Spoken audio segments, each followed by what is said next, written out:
Being on the high school debating team had pretty much gone out of style among American teenagers. But now debate is making a comeback, not just in white upper-class suburbs where you might expect it, but also in inner cities.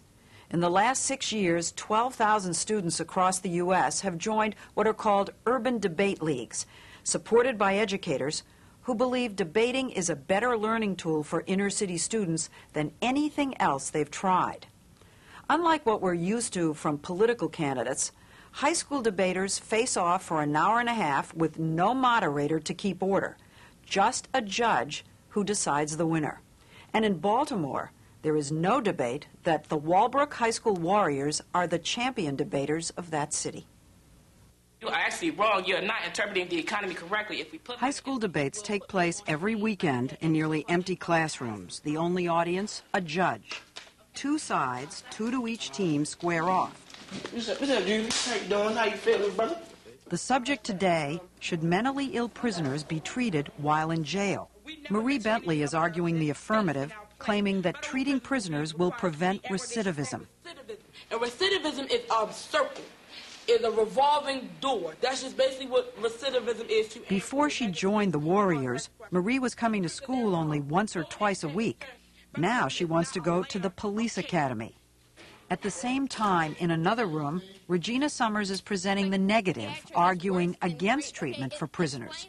You're medicating a person and you're forcefully injecting something into them. It's chemically imbalancing your brain. Before she joined the debating team, Regina was thinking about dropping out of school. Now she wants to become a Supreme Court justice. Come on now, Judge. In yet another room, William Talbot is making a final pitch to the judge.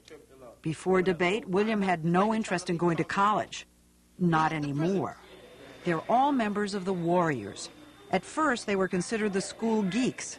Now, being a debater is cool. But it is hard work. Yes. Tell me about it. They have debated such weighty topics as federal education policy, genetics and privacy, and terrorism. Do you think that you learn more at debate than you do in class? Yeah. Yes. What are some of the words that you've learned that roll off your tongue? Proliferation. That's my favorite word right there. Proliferation? Yes. What else? Feasible. Feasible. Yes. Fiat. Oh my God. Most of the students at Walbrook High School come from low-income families, many from broken homes. The question is, can debate change the odds for them? All right, everybody up. The coach of the team, Angelo Brooks, a Baltimore police officer, thinks it can and already has. You know, that same child who couldn't read 3 or 4 sentences now can read 10 to 12 pages in 8 minutes. These young people spend a tremendous amount of time in debate. What are they doing all that time? They're doing research, they build their cases, and, you know, they practice. This drill is designed to help you with pronunciation and enunciation, all right? 4 minutes. Let's go. Start.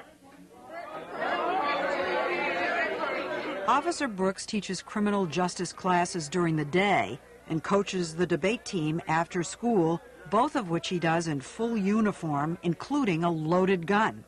All right, wipe the slob off your mouth and off the pen, and don't nobody borrow each other's pens. You nasty buzzards. Twice a week at practice, Brooks teaches debate tactics, like how to make an effective rebuttal.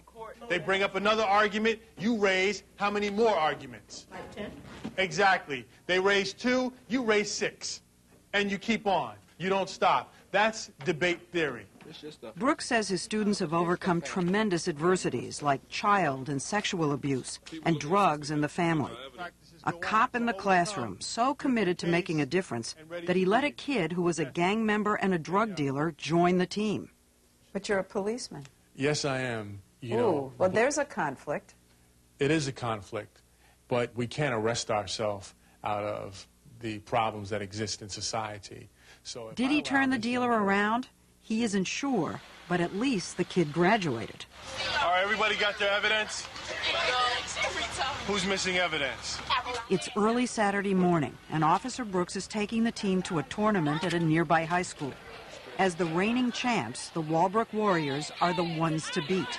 Get your evidence out, pair up, and go over your stuff and relax.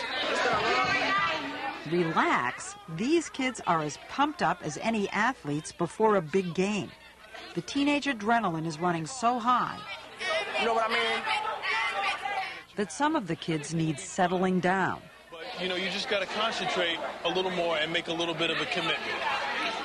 The postings go up. This is when the debaters find out for the first time which side, affirmative or negative, they'll be arguing. Then they're off to the debating rooms with their bins of evidence. Each year, every single high school debate team in the country deals with the same topic. Last year, it was weapons of mass destruction. This year, it's should the federal government substantially increase funding for mental health care? To win the debate, the Warriors have to jam in more evidence than their opponents in the allotted time. So that means Jarrell Anderson has to read his opening argument at warp speed. Federal funds do not support institutions for people with mental illness, so states cannot move their funding to the community. What he's arguing is that the mentally ill are better off being treated in the community than in institutions. Then he undergoes cross-examination by his opponent. You're saying transfer them to community-based healthcare centers, but this is still an institution which you're putting them in. How is being in a community an institution? That's just like stating if we're here right now, we're in an institution. This is not an institution. This is a school in a community. My question to you is, isn't a community-based healthcare center still an institution? No, it's not. It's like you get up there and someone is actually listening to you. It's like, wow, somebody's actually listening to what I have to say. I mean, in school, it's like 35 to 40 people in one class, one teacher. You can't get to express your feelings or tell the teacher, wow, this is wrong because. But in the debate round, they have to listen to you. Team members like Regina say they get a rush thinking on their feet. Here, she's arguing against an increase in spending for mental health. They're going to cause such a tremendous deficit to the budget that we're just going to be in another war. We're going to, no, forget the war. We're going to be in another 30-year depression. I'm going to be 46 before I'll be able to pay off my mortgage and buy a house. Judge, it's ridiculous. Brooks and other urban coaches say debaters get better grades, miss fewer days of school, and spend less time in detention. Shannon Watson says debate exposes her to ideas you can't find in high school textbooks. Like all the stuff you learn, it's like, wow, I didn't know that this even existed, and then you get to share it, and it's like, wow, you know, this was cool, I like this. Don't you have to be really smart to be a good debater? No, not at all. You know, Officer Brooks, he takes those people who, you know, that society deems as, you know, slow and stuff like that. He said he welcomes those people. Hey, is debate fun? I mean, Yeah. everybody talks about how much work it is. It's a lot of work, but it's fun. Officer Brooks accepted Eric Beal onto the team when he was in the 10th grade. He was a special ed student, reading at a 5th grade level. Kids made fun of him when he read out loud. He never, you know, let it break his spirit. He kept right on. You couldn't articulate, No, right? couldn't articulate at all. I'm much better at that now. Officer Brooks helped me in tremendous ways. Every day, I went home, I worked 2 hours reading, doing research. I worked hard to get where I'm at today. Please consider the following plan. Plan 1, mandates. A, do not... After 2 years of debate, Eric tested out of special ed. He now reads at his grade level and is applying to college. It taught me never to believe what other people say about me, never to sit back and put myself down. You've been saved. Yes, by a great team and a great person. As I understand it, this debate team, it becomes a family. Absolutely. With Brooks playing the part of the dad many of them don't have. I want to ask you one thing. It's her birthday tomorrow. I'll talk to you. Well, look at that. Consider the meal you're about to eat as a happy birthday present. Married, but with no children of his own, he spends all of the small stipend he gets for coaching and more of his own money on the team. And he often ends up dealing with the kids' personal problems. He's that person that you could call on 11 o'clock at night, 1 o'clock in the morning.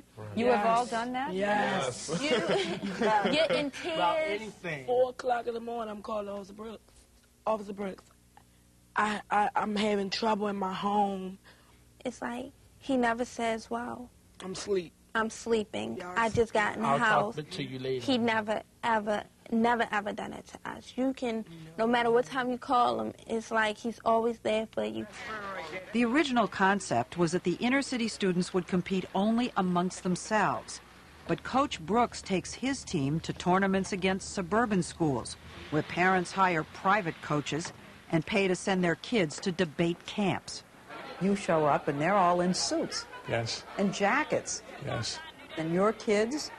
Wearing jeans and T-shirts and, you know. And that was intimidating to your kids, wasn't it? It was, because they felt, you know, ostracized. At the suburban debates, it's his kids with their one bin of research versus tubs and mounds of materials on the other side. It was obvious that first time they were going to lose. I told them, well, there's a lesson, you know, in a loss. They came back, they worked harder, they made corrections, they improved, and then they started winning. So I said, well, what was the difference? They started winning even in that league. Absolutely. And now they're anything but intimidated. It does prevent it because everyone has the assumption that it's working for Mr. first. Tor DeBella is captain of the top suburban team in the area, Loyola Blakefield. I think a lot of other people have the misconception that maybe they'll be easier. I mean, they are by far our toughest competition. Are you saying that you think they're tougher competition than the other suburban and private schools? Yes.